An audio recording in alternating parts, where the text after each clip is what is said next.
So, wrap of the day. Let's do I did, Jason said, realization dawning in his expression.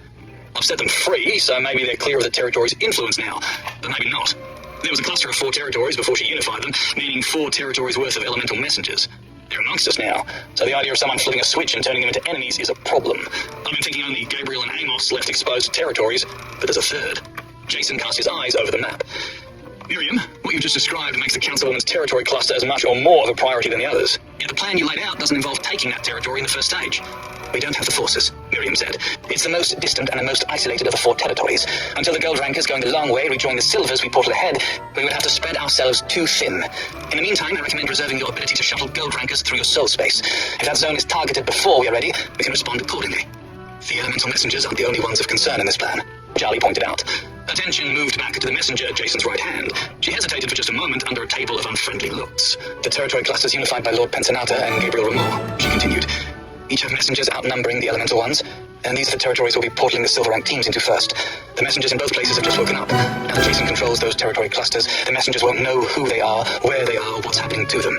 If we have a group of warriors appear from a portal without warning, we could end up fighting before we've had a chance to talk. A valid concern, Miriam said. What do you suggest? Jason and I should go first, Charlie said. I'm a messenger, like them, and Jason rules their territories even if he no longer rules them. He gave them their freedom, and they will recognize that. I see no problem with this approach, Miriam said. We want the silver rank teams in those zones and active as soon as possible. I don't like this plan, Loren said. It splits our forces. Not only does it divide the silver and gold rankers, but it further divides the ranks themselves. Refusing to use the messengers as an army means we're already outnumbered. This just makes it worse. I'm open to different ideas, Jason said. What alternative do you propose, Councilwoman? I know you want to spare the messengers we command, Asano, so spare the ones you have freed. The elemental messengers I commanded have already been blooded in combat. You wouldn't be putting them through anything they haven't already seen.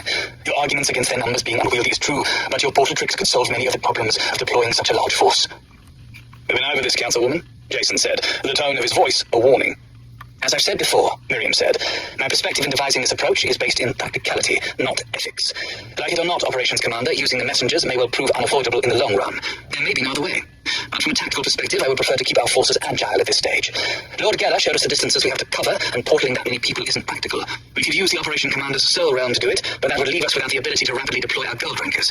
If we can't do that, those same elemental messengers could go from asset to enemy without our having a chance to respond. Loren's nod was reluctant, but definite. That's settled then, Jason said. Let's nail down the specific disposition of forces, and we'll get going. Clive was indelicate as he